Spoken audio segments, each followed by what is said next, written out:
રામ એ પૂર્ણ અવતાર, કૃષ્ણ પૂર્ણ અવતાર. તો ઘણા એવું માને સ્વામિનારાયણ શક્તિ આપીને એટલી જ કૃષ્ણ વાપરી, સ્વામિનારાયણ શક્તિ આપીને એટલી જ રામે વાપરી, વધારે વાપરી જ ન શકે. એલા પણ એ પોતે જ હતા, આપવાની લેવા દેવાની વાત જ ક્યાં આવે છે? અને જો એવું જ હોય તો રામને ભજનારા ગોલોકમાં જાય, વૈકુંઠમાં જાય, કૃષ્ણને ભજનારા ગોલોકમાં જાય અને સ્વામિનારાયણને ભજનારા અક્ષરધામમાં જાય. બરોબર ને? તો આ બ્રહ્માંડમાં જો આપણે ત્રણ ધામ નક્કી કરતા હોઈએ કે કૃષ્ણનું ગોલોક, રામનું વૈકુંઠ ને સ્વામિનારાયણનું અક્ષરધામ, તો કરોડો બ્રહ્માંડો છે, એમાંથી બબે ત્રણ ધામ કરો તો ધામ કેટલા થઈ તમે નક્કી કરો. લ્યો, આ ગોલોક વૈકુંઠ એ બધા પર્યાયો છે. ગોલોક એટલે જ્યાં તેજનો સમૂહ છે એટલે એને ગોલોક કહેવાય છે. વૈકુંઠ એટલા માટે કહીએ છીએ કે જે કુંઠિત ન થાય, જે નાશ ન થાય, સનાતન છે, નિત્ય છે, એને વૈકુંઠ કહેવાય. અને આપણે મહારાજના ધામને અક્ષરધામ કહીએ. કુટસ્થોક્ષર ઉચ્ચતે. ક્ષર એટલે નાશ પામવું, અક્ષર એટલે નાશ નહીં થનારો. ભગવાનના ધામનો ક્યારેય નાશ નથી થતો, એટલે આપણે મહારાજે નવું નામ કાઢ્યું, અક્ષરધામ. ક્ષર એટલે નાશ પામવું, અક્ષર એટલે નાશ નહીં પામવું. પણ જે સ્વરૂપને તમે જે ઉપાસના કરો ધામની અંદર, એ મૂર્તિનું તમને સુખ મળે. આપણને શ્રીજી મહારાજ મળ્યા એટલે આપણને અક્ષરધામમાં શ્રીજી મહારાજનું સુખ મળે. ઘણા ડાપણો કરી કરી દ્રોહ કરી નાખતા હોય.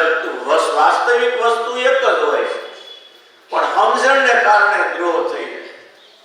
અક્ષરધામમાં કે મૂર્તિનું સુખ બીજું કાંઈ નહીં. ગોલોકમાં તો શું છે, જો ને નકરી ગોપીઓ હોય, ગાયો હોય, વાહિદા કરવાના, બધું ત્યાં હોય માથાકૂટ.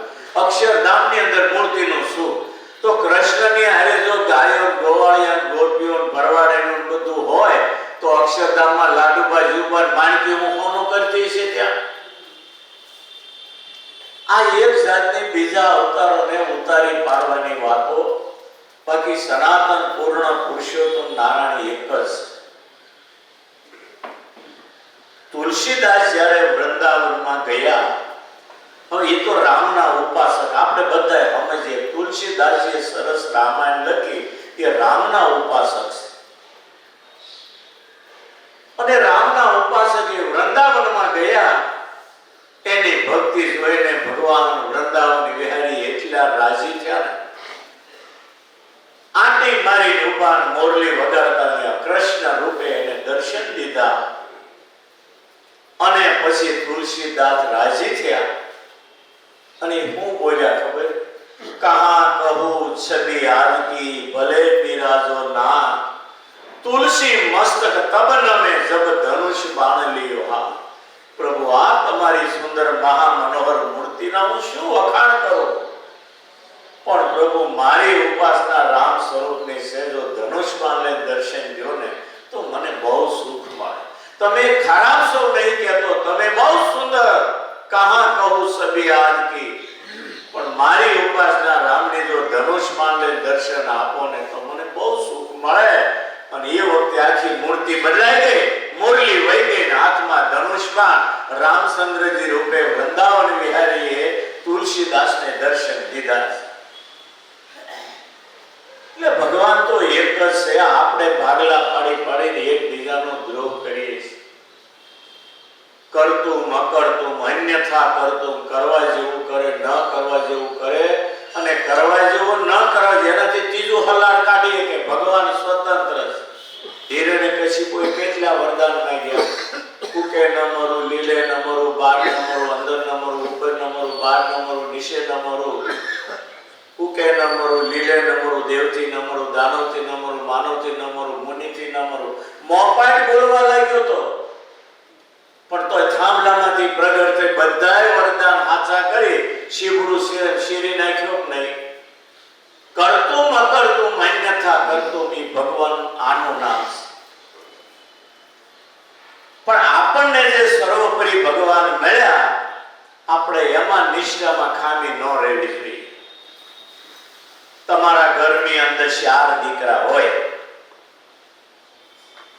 4 દીકરા 4 વહુ અને હાહુ હાહરા 10 જણા ઘરમાં હોય તો બીજા નંબરના ત્રીજા નંબરના દીકરાની વહુ રસોઈ બનાવે તો બધાય જ્યારે બેઠા હોય ત્યારે એકને હારું પીરસે બીજાને મોડું પીરસે એવું બને ખરું? તો એનો પતિવ્રતા ધર્મ ન જાય. પતિને દિયરને હરખું પીરસે તો પતિવ્રતા ધર્મ ન જાય. બધાયને હરખું પીરસે એમાં કઈ ખામી ન આવવા દે. પણ રાત્રે શયનખંડમાં એના પતિ સિવાય બીજો ન હોય, દિયર જેઠ કે હારો જ્ઞાન ન હોય. આના પતિવ્રતા ધર્મ એને કઈ શીગડા નહીં હોતા, સીધી રીતે સમજાય એવી વાત છે. શયનખંડમાં જાય એટલે એના પતિ સિવાય દિયર જેઠ કે હારો જ્ઞાન ન આલે. બસ આનું નામ પતિવ્રતા ધર્મ. બાકી દિયરને હાચવે, એના કપડા ધોઈ દે, બધું કરે ત્યાં કઈ એના પતિવ્રતા ધર્મનો ભંગ નથી થતો. આ નિયમ છે. તમે આંખ મીચો એટલે સમજો શયનખંડમાં વૈયા ગયા. આંખ મીચો એટલે અંધારો થઈ જાય નહીં. તમે શયનખંડમાં વૈયા ગયા. આંખ મીચાણી પછી આપણને શ્રીજી મહારાજ સિવાય દેખાવું ન જોઈએ બીજું કાંઈ. ઉગાડી આંખે રામને વંદન કરો, કૃષ્ણને, સ્વામિનારાયણ ભગવાનને કોઈ વાંધો નથી. પણ તમે ધ્યાન કરો એટલે ઈષ્ટદેવ સિવાય કઈ દેખાવું નથી. આંખ મીચો એટલે સમજવું અંધારો થઈ ગયું, શયનખંડમાં વૈયા ગયા. પછી આપણને આપણા ઈષ્ટદેવ સિવાય બીજું કઈ દેખાવું ન જોઈએ. આનું નામ ઉપાસના શુદ્ધિ. એને કઈ શીંગડા નથી હોતા. આવી સમજણ કેળવી અને શ્રીજી મહારાજની ઉપાસના કરવી અને બધા અવતારોને આદર થકી માનો. શ્રીજી મહારાજે તો બથમાં લઈ લઈને મંદિરોમાં પધરાયા. એ કઈ ગાંડા નહોતા. એની સમજણ તો જુઓ મહારાજની. એને જો ઓળખીએ તો આ બધી ભૂલો સુધરી જાય. આપણે એક શ્રીજી મહારાજ ઓળખાવા જોઈએ. આપણે માટે એને કેટલું કહ્યું છે, એ કહ્યું છે એમ કરીએ તો એના ઉપાસક. હજે ઘણા લોકો એટલો અવતારોનો દ્રોહ કરે છે. વાસણા વાળા તમે જુઓ ને, તમને કહે આ તિલક સાંભળો કોનો? સ્વામિનારાયણ. કંઠી કોની? સ્વામિનારાયણ. વરી ભગત કોનો? સ્વામિનારાયણ. તો નાના લક્ષ્મણ હું સ્વાઈટર મૂકી દે ને એવું ગળે ઉતારી તમારો મગજ ફેરવીને એનો કંઈક નાખે. આજે કરોડો રૂપિયાના આંધળ કરીને ઊભા કરે પણ ઉપાસના ખોટી. અવતારોનો દ્રોહ થયો એટલે ભગવાન કોઈની માફ ન કરે. મોહનભાઈના એક હાથને કાપી નાખીને બીજા હાથને સામલો કરી એટલે હું બરાબર કહેવાય? એ દ્રોહ તો મોહનભાઈનો જ કહેવાય. ઉપાસના માર્ગે એવો સમજો એમાં ક્યારેય કોઈ સ્વરૂપનો દ્રોહ ન થવો જોઈએ. પણ આવું ગાઢ પણ કરતા હોઈએ તો બધા ખોટા છે. હું જ મોટો છું, હું સર્વોપરી, તો હું સર્વોપરી થઈ જાઉં. પણ એને કરી કઈ હું થોડો સર્વોપરી થઈ જવા, એ મારું ગાઢ પણ છે. એટલે સત્સંગમાં એવી સમજણ રાખો. અને મહારાજે વિશ્વ માન્ય દેવો પધરાયા. તમે જે માનતા હો, બાકી હું લક્ષ્મીનારાયણ દેવના દર્શન કરું, હું માનું છું કે એમાં મારા શ્રીજી મહારાજ પોતે જ છે. ગોપીનાથજી મહારાજનું દર્શન કરું ત્યારે હું એવું જ માનું કે આમાં મારો શ્રીજી મહારાજ પોતે જ. અને પુરાવા તરીકે એમાંથી બહાર આવી બ્રહ્માન સ્વામીને કોણે હાર પહેરાવ્યો? વૃંદાવન વિહારી કૃષ્ણ બહાર આવીને હાર પહેરાવ્યો હતો. એલા પ્રહલાદને અણુની અંદર નદીના જેટલા રણકણો એમાં જો પ્રહલાદને ભગવાન દેખાતો હોય, થાંભલામાં ભગવાન દેખાતો હોય, તમને જો અવતાર સ્વરૂપો પધરાવ્યામાં શ્રીજી મહારાજ ન દેખાય તો તમારી ઉપાસનામાં ધૂળ પડે. ચોખ્ખી વાત. સુની સેવ સ્વપા કેશ પંડિતા સમદર્શી. આ ગીતાની અંદર ભગવાનને અર્જુનને કહ્યું કે હે અર્જુન, જે જ્ઞાની પુરુષો મને ઓળખે છે એ ભંગીની અંદર, કૂતરાની અંદર, સાંડાળની અંદર એ મને દેખે. સુની સેવ સ્વપા કેશ પંડિતા સમદર્શી.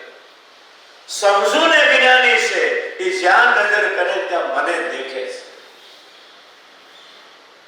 આપણને જો ગમે તેમાં જો ગોપીનાથજી મહારાજમાં શ્રીજી મહારાજ ન દેખાય, લક્ષ્મી નારાયણ દેવમાં શ્રીજી મહારાજ ન દેખાય તો કેટલી ખામી કહેવાય વિચારતો. ગોપીનાથજી મહારાજની મૂર્તિમાં આપણા ઈષ્ટદેવ સ્વામિનારાયણ ભગવાન પોતે છે. આજે ઘણા લોકો હરિકૃષ્ણ મહારાજના દર્શન કરે ને આડો હાથ રાખે, ગોપીનાથજીને ન જોવાય. હરિકૃષ્ણ મહારાજ ઈ જ આપણા ઈષ્ટદેવ, ઈ જ આપણી ઉપાસના. મહારાજે કહ્યું, મર્ત મેં પધરાવેલા સ્વરૂપેમાં નખથી શિખા પર્યંત હું અખંડ વાસ કરીને રહ્યો છું.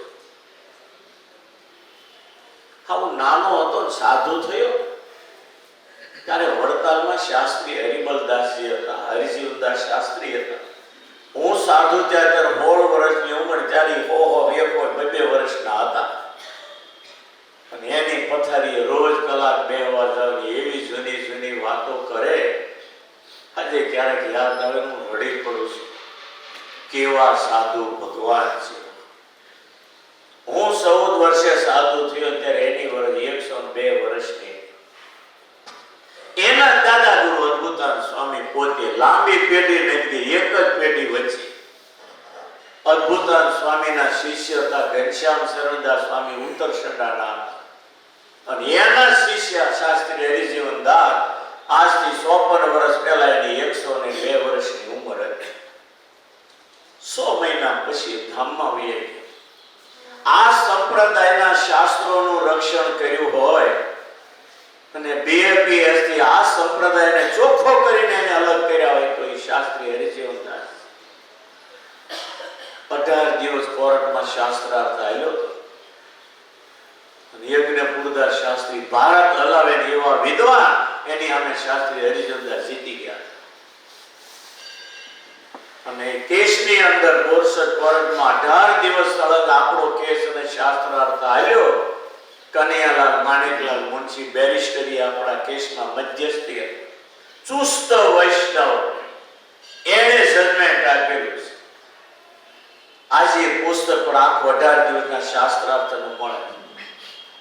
બોસાસન બંધનો અથેત ઇતિહાસ બોરસદ કોર્ટના જજમેન્ટ સાથે. ઘણા ન ગમે ને આવા કપડા વાળીને કાઢી નાખ્યા પુસ્તકો બધાય, બાકી ઓરડા ભર્યા હતા વડતાલમાં. હજી મળે અમુક અમુક છે. એ ગુણાતાંશાનું મંડન કરે, આનું ખંડન કરે. કૃષ્ણના પગમાં ગુણાતાન સ્વામીના પગમાંથી બધા અવતારો છે. આવું બોલે, કેવી રીતે માણસને ગળે ઉતરે કહો? આ બધું અજ્ઞાન નહીં ત્યારે બીજું શું? કૃષ્ણને કાઢી નાખો એટલે સનાતન ધર્મમાંથી તમે નીકળી ગયા. તમારી ઉપર કોઈ થૂકે નહીં. ગમે તે હિન્દુસ્તાનમાં ધર્મ હોય, 2000 ધર્મ, કૃષ્ણને રાખો તો તમારું ટટુડું હાલે, નહીતર હાલે. અને શ્રીજી મહારાજે જેમ સરદાર વલ્લભભાઈએ 572 રજવાડા ભેળા કર્યા એમ અનેક સંપ્રદાયોને એક લિંગમાં લાવવા માટે સ્વામિનારાયણ ભગવાને શ્રી કૃષ્ણની ઉપાસના બતાવી. પોતે સર્વોપરી ભગવાન હતા, પણ જનમંગળમાં એનું નામ જો રાધા કૃષ્ણને જેને ઈષ્ટદેવ માન્યા છે એવા સ્વામિનારાયણ ભગવાનને હું નમસ્કાર કરું છું.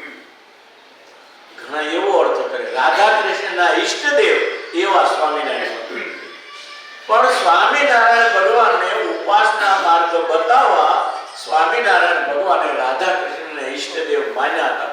ઉપાસના શીખવવા માટે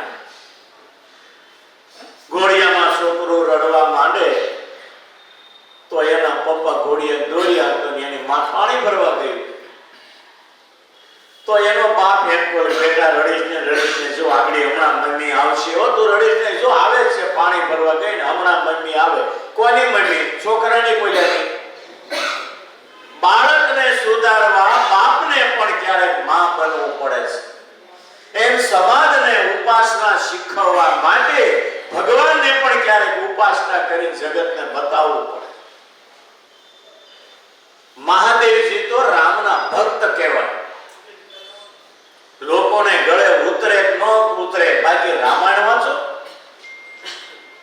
રામેશ્વરની સ્થાપના કરી કોણ ના પાડશે? રામસ્ય ઈશ્વર ઇતિ રામેશ્વર. રામે ઈ મહાદેવજી રામને પોતાના ઈષ્ટદેવ માનતા, પણ રામે એને ઈષ્ટદેવ માન્યા દુનિયાને શીખવવા માટે. ઘણા કે છે તમારા સ્વામિનારાયણ શિક્ષાપત્રીના પહેલા શ્લોકમાં શ્રી કૃષ્ણને ઈષ્ટદેવ કરીને એનું ચિંતન કરે તો તમે ડાયરેક્ટ બધા શ્રી કૃષ્ણને વળગો સ્વામિનારાયણ હું કામ કરો છો? પણ સ્વામિનારાયણ ભગવાન પોતે સર્વોપરી જગતને શીખવવા માટે શ્રી કૃષ્ણનું ચિંતન કર્યું, માગ્યું નથી કહે એને ક્યાં કઈ જરૂર નથી, ખાલી યાદ કર્યા છે. અને યાદ એટલે કર્યા કે માણસના શરીરમાં હું છું એટલે મારે માણસના ધર્મને અનુસરવું જોઈએ, અને માણસનો ધર્મ એ છે ખારા કામમાં ભગવાનને યાદ કરવા. એટલે શુભ હું શિક્ષાપત્રી જેવું સારું કામ કરું છું એટલે મેં શ્રી કૃષ્ણને યાદ કરી, મેં માગ્યું નથી કે મારે કઈ જરૂર નથી.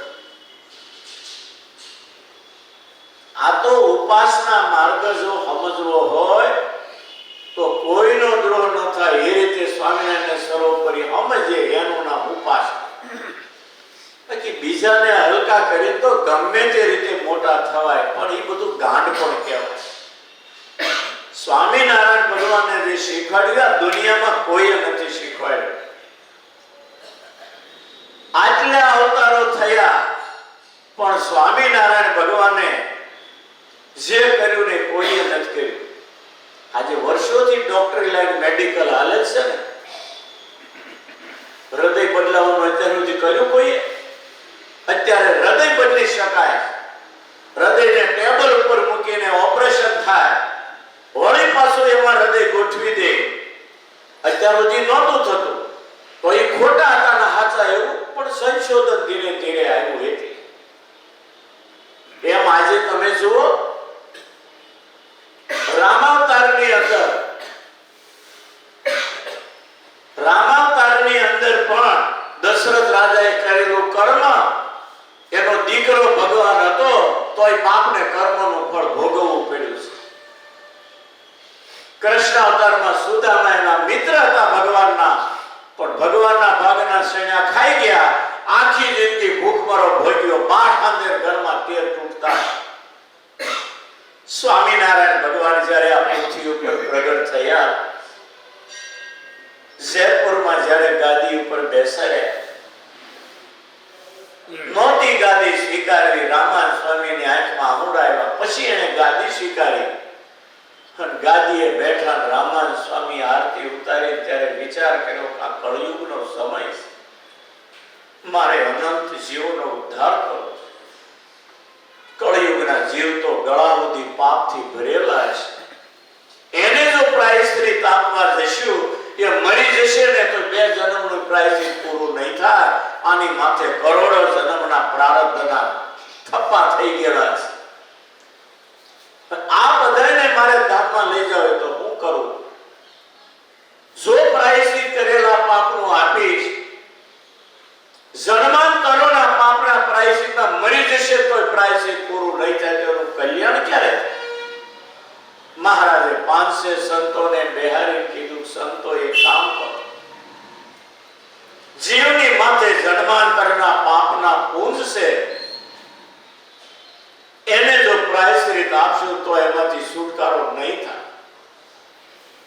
તમે એક કામ કરો, તમારે શરણે કોઈ મુમુક્ષુ આવે એને હાથમાં પાણી આપીને મંત્ર બોલજો, કાલ માયા પાપ કર્મ યમદૂત ભયાદહમ શ્રી કૃષ્ણ દેવ શરણમ પ્રપન્નોસ્મિ સપાતુમાં. આ મંત્ર બોલીને એને પાણી મારા શરણમાં મુકાવીજો, એટલે એના કાળા ધોળા પાપ કર્મ જેટલા હોય બધા હું સ્વીકારી લઈ અને એ જીવ હાવ ચોખ્ખો થઈ જાય, ધોયેલ પોળા જેવો. પછી તમે એના ગળામાં કંઠી નાખજો અને એને કંઠી બાંધ્યા પછી કહેજો કે હું દયાનો સાગર છું ને, નાની મોટી ભૂલો તો માફ કરવાનો, પણ મોટા પાપ હોય ને એ તમે ન કરતા. દારૂ, માંસ, ચોરી, વ્યભિચાર, વટાળ વૃત્તિ, વટલવું નહીં, વટલાવું નહીં, આ જે મોટા 5 પાપ એ જીવ ન કરે એવી એને ભલામણ કરજો. બાકી સામાન્ય ભૂલ તો મનુષ્ય માત્ર ભૂલને પાત્ર, નાની ભૂલો થશે ને હું કાંઈ માફ કરતો રહીશ. પણ જો આ 5 પાપ થયા તો આખી જિંદગી 80 વર્ષ જીવશે ને તો એ ખાપા કાયમ કાયમ નડવાના છે. પાંચ જેમ ખેતરમાં જેમ ખાપા નથી નડતા બાજરો વાઢ્યા પછીના, ખેડૂતોને ખબર એમાં પાંચ પાપ છે આખી જિંદગી નડે. તમે બરાબર ખબર ધંધો શરૂ કરો ત્યાં ખોટમાં જાઓ, જ્યાં ફેક્ટરી કરો ત્યાં ખોટમાં જાઓ. કારણ હરખું હાલતું હતું પણ હરખું કેમ થયું ખબર ન. ઓલો લઈને વયો ગયો, ઓલો લઈને વયો ન જાય, ઓલું તમે મોટું પાપ કર્યું ને એને આ તમને રસ્તો કરી દીધો ખાડામાં નાખવાનો. બાકી ભગવાન દયાનો સાગર છે, જીવના ગુના સામું જોતો નથી, બહુ દયાળુ છે. આપણે ભાગ્યશાળી આપણને સ્વામિનારાયણ ભગવાન મળી. આવી દયા ભગવાને કોઈ અવતારમાં વરસાવી નથી. અને આપણે આ બધા હળગરીને ગાંઠીએ ગાંધી થઈ બેઠા છીએ. અને એટલે નિષ્ઠોળા સ્વામી ગાય છે, નોતે દેતે નોતે સાંભળે રે પ્રગટાવી વિપુનિત પુરુષોત્તમ પ્રગટી રે. પુનિત એટલે હારી રીત પ્રવર્તાય. સામાન્ય ભૂલ શું કરો તો ભગવાન આપણી ભૂલ સામું જોતો જ. બે દી પહેલા કહ્યું હતું ને, તમારા ઘરમાં 3-4 વર્ષનો છોકરો ગમે એવી ભૂલ કરે, બે ધોલ મારીને પણ માફ કરીને એને રડતો સામો રાખીને પેંડો આપો છો કે નહીં તમે? એમ આપણે બધાય ભગવાનના 2-4-5 વર્ષના બાળક છીએ એમ સમજીને ભગવાન એના ભગવાનપણા સામું જોઈ છે ત્યારે આપણી ભૂલોને ભૂલી જાય છે. બાકી શ્રીજી મહારાજને ઓળખોના એકવાર જો સત્સંગી જીવન હરખો સાંભળો, એવા તમે નિયમ નિશ્ચયને પક્ષમાં દ્રઢ બની જાઓ, ધર્મ જ્ઞાન વૈરાગ્ય સહિત એવું તમારું જીવન શણગારાઈ જાય. અને પછી તમે માળા લઈને બેહો તો આંખમાં આંસુ બંધ ન થાય. એ ભગવાન એવો દેખાય એની વાત જ જુદી. પછી ગોપીઓના હાથમાંથી ભગવાન ગયો પછી રાત દિવસ રડવા સિવાય કોઈ ધંધો નથી કર્યો. અને ભગવાન જેવો ભગવાન જય કોઈ ઉપજાનો ધણી થઈને બેઠો, જેની ઉપર કોઈ થૂકે નહીં. ભંગારમાં ભંગાર મથુરાનો જો દાગીનો હોય તો કુબજા હતી, એની આગળ જઈને વાલો થયો. અને ઉદ્ધવની આગળ રડતા ગોપીઓએ કીધું, કુબજાએ શું તપ કર્યું છે, અમને મૂકી ત્યાં વાલો થયો. ઉદ્ધવની આગળ રડતી ગોપીઓએ કેટલા બળાપા કાઢ્યા છે. ભગવાન જ્યારે દયા કરે ત્યારે જીવના ગુના હું જોતો જ નથી. જેતલપુરની અંદર રૂપા વેશ્યા પાપથી ઢકાઈ ગઈ. એક તગારો ઘઉં દળી આપે, પ્રાતઃ સ્મરણી બનાવી અને અંતકાળે ઢોલ વગાડી અક્ષરધામમાં. આપણે એવા તો કર્મ નથી કર્યા. આ સ્વામિનારાયણની દયા કરે છે. જોબન પૈકી જેટલા દિવસે માણસો મારે ને એટલા હાજે ઘરે આવે કોઠી કાંકરા નાખે. 4 કોઠી કાંકરાની ભરી. એના બાપનું જગત હશે અને તલવારે શીબડા કાપવા બેઠો એમ જ માણસો કાઢે. એને નરકના 14મા કુંડમાં નાખવો જોઈએ કે તમે જ વિચાર કરો. અને સ્વામિનારાયણ એના બધા ગુના માફ કર્યા. એ તો શું દશરથ રાજાને એક ભૂલના પરિણામે દશરથની આખી જિંદગી બગાડી નાખી. દશરથ તો મરી ગયા બરાડા પાડે, 30 લાખ જનતાને રડાવી અયોધ્યા. એ શ્રવણની હત્યાનો પાપનો કર્મનો બદલો દશરથને આપ્યો. આખી દશરથની જિંદગીની પથારી ફેરવી નાખી. જોબન પગી આટલા માણસો માર્યા, પણ દબાણમાં જ્યારે પગ પકડીને માથું મૂક્યું સ્વામિનારાયણના શરણ, મને માફ કરો, મેં બહુ પાપ કર્યા. શીબડા કાપે, માણસો કાપ્યા, માથાના વાળ ગણા, આકાશના તારા ગણાય, પણ પ્રભુ મારા પાપની ગણતરી થાય એમ નથી. પ્રભુ તમારા અમારે શરતે મને માફ. સ્વામિનારાયણ ભગવાન બોલે, તારા જેવાના ગુના માફ કરવા જ મારું ધામ છોડીને આવ્યો છું. હથેળીમાં પાણી એટલું લે પણ કાલ માયા પાપ કર્મ યમદૂત ભયાદમ શ્રી કૃષ્ણ દેવ શરણમ પ્રપન્નોસ્મિ સ પાતુમાં. ઈ બધાય પાપ લઈ લીધા, પાણી નાખ્યું તો ખાડો પડી ગયો. કેટલા પાપ છે, હાવ ચોખ્ખો કરી નાખ્યો. અને પછી એના ગળામાં કંઠી પહેરાઈ અને ભગતો થયો. પણ કેવો ભગત થયો! આપણને બધાને નીચું જોવડાવે એવો મહાન ભગત. નિયમ નિશ્ચય ને પક્ષની દ્રઢતા તમે જોબન પગીની. જોબન પગી એની બે દીકરીઓને લઈને ગઢડા મહારાજના દર્શને જતા. રસ્તામાં ભીમનાથ આવ્યો, લીલકા નદીએ નાયા ધોયા. ત્યાં લુખાવ થોડાક મળી ગયા સ્વામિનારાયણના વિરોધી. બોલે કે આ ટીલાવાળા ક્યાંથી આવો તમે? હું વડતાલથી આવું છું. આ તો ભગત થઈ ગયા ને એ તમારો મારે તન ગલોડિયા ખવડાવી દીધી. આ ટીલાવાળા તમે ક્યાંથી આવો? જોબન પગી બોલે, હું વડતાલથી આવું. વડતાલ? બોલો જોબન પગી એનો અંતર સ્વામિનારાયણ હતા. તાકે હવે એ સ્વામિનારાયણ તો જોબન પગીની બે દીકરીઓ લઈ ત્યાં ભાગી ગયો છે. એને તમે ભગત પછી આ કાઢી બોલુના હું જોબન પગી પોતાના મારી દીકરી આવી. હવે બોલો તો મારી નાખીશ. એ નીચું જોઈને ક્યાંય ગયા, હાલને ઘડે કાલનો હતી. જોબન પગી એટલે જોબન. એટલો સ્વામિનારાયણમાં પ્રેમ હતો. આપણે તો હજી ગજમાંથી પૂણી નથી કાઢી.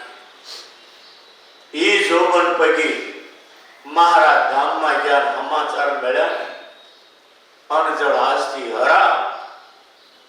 ઈ અનજળ છોડીને ઠેઠ વડતાલથી ગઢડાય. ગોપાળાન સ્વામી પાસે બહુ રેડ્યા, પદ ભરી બહુ રેડ્યા. જમવાનું બોલે હતા કે હવે આ જન્મે હરામ છે. ગોપાળાન સ્વામી કે મહારાજે ના પાડી, અનજળ નહીં છોડવાના. હું ક્યાં હતો સભામાં, મને લાગુ ન પડે, બેઠા હોય લાગુ પડે. ગોપાળાન બધા સંતોએ કહ્યું કે મહારાજ ધામમાં ગયા કહેતા ગયા ગોપાળાન સ્વામી કે એમ બધા કરજો. ગોપાળાન સ્વામી વચન મારું વચન માનજો. એટલે સ્વામી કે એમ કરવું પડે. સ્વામી કે જમજો. જોબન પગી કે જમીશ. પણ એની પાસે પરસાદીની ધૂળ હતી. અક્ષર ઉડેથી મારા દરબારગઢમાં જાય કે પાદુકા જે પડે તે પાદુકા પહેરીને જાય. જોબન પગીએ પહેલા પાદુકા હંતાડી દીધી. જોબન પગી કે હાલો મહારાજ સભામાં જવું, સભા થઈ ગઈ છે, બોલાવે છે. મહારાજ પગે છે, પાદુકા ક્યાં છે? જોબન પગી કે આપણને ખબર નહીં, હાલો ને આ જવું છે, પાદુકા ન હોય હું વાંધો એમ. એ ઉઘાડે પગે અક્ષર રોડથી દરબારગઢ સુધી ચલાવ્યા. જ્યાં પગ મૂકે ત્યાંથી ધૂળ લઈ લે. તેની તો મેદાન રોડ જેવી ધૂળ હતી, કાંકરો ડામર રોડ બધું હવે છે. ઈ ધૂળ ઘરે રાખતા ગોપાળાન સ્વામીની આજ્ઞા થઈ એટલે મહારાજ ધામમાં ગયા. પછી જમે એટલે બે આંગળીએ જરાક રસ થાળીમાં મૂકે અને ઈ જમીન પછી જમતા. છાશ અને રોટલો એમ કરતા કરતા ઘરના માણસે એક દે રસ ન મૂકી. કહ્યું આજે કેમ થાળીમાં રસ ન મૂકી? ભાણો પીરસાઈ ગયો. ભાણા ઉપર જોબન પગી બેઠો. કેમ આજે રસ ન મૂકી? તક જરા હતી ગઈકાલે મૂકી, હવે રસ નથી. અને જોબન પગીને આઘાત લાગ્યો. મારો ભગવાન ગયો, એની રસ ગઈ, હવે જીવન શું કરવું? ભાણા ઉપર બેઠા બેઠા આઘાત લાગ્યો અને જોબન પગીનો જીવ ત્યાંથી નીકળી ધામમાં. કેવો ભગત વિચાર કરો. ભગવાન કેવા જીવના ગુના માફ કરે એ તો જુઓ. ઢોલ વગાડી જોબન પગી ધામમાં ગયા. એવા ભક્ત બન્યા કે આપણને નીચું જોવા. એટલે સ્વામિનારાયણ ભગવાનને જો એકવાર ઓળખી લ્યો, અવતારો દેવ દેવમાં ક્યાંય તમને અભાવ દેખાય. શ્રીજી મહારાજ એટલે બસ શ્રીજી મહારાજ કેટલા દયાળુ, એનો પુરાવો તમને ક્યાંય નહીં મળે. અક્ષરધામના મુક્તો ટૂંકા પડે. ઈ સ્વામિનારાયણ ભગવાન આપણને મળ્યા માટે નિયમ નિશ્ચયને પક્ષમાં દ્રઢ ધરે ધર્મ જ્ઞાન વૈરાગ્ય સહિત ભક્તિ કરવી, શિક્ષાપત્રીના નિયમનું પાલન કરવું અને રોજ મંદિરે આવી લક્ષ્મીનારાયણ દેવ ગુરુ અથાણાવાળા સ્વામીએ કેવા દેવ પધરાવી દીધા જેવો તો ખરા. રોજ લક્ષ્મીનારાયણ દેવના દર્શન કરીએ જાણે પ્રતિષ્ઠા પછી પહેલો દિવસ હોય એવું જ લાગે. શણગાર જુઓ તો આપણા સંતો એવા શણગાર કરે, રોજ આ પહેલી વાર નવા શણગાર આવ્યા હોય ને એવું જ આપણને દર્શન. અને એ આરતી ચાલુ હોય ને અક્ષરધામમાં બેઠેલા પુરુષોત્તમ નારાયણની મૂર્તિમાં હોય, આપણે દર્શન કરીએ, આપણું કેટલું સદભાગ્ય એ તો વિચાર કરો. એ આરતીમાં ઠાકોરજીનું દર્શન કરી 11 માળા કરી ઘરે જઈ ભાખરી ખાઈ કારખાને જવું, આટલું કહીને વિરમું છું. સહજાનંદ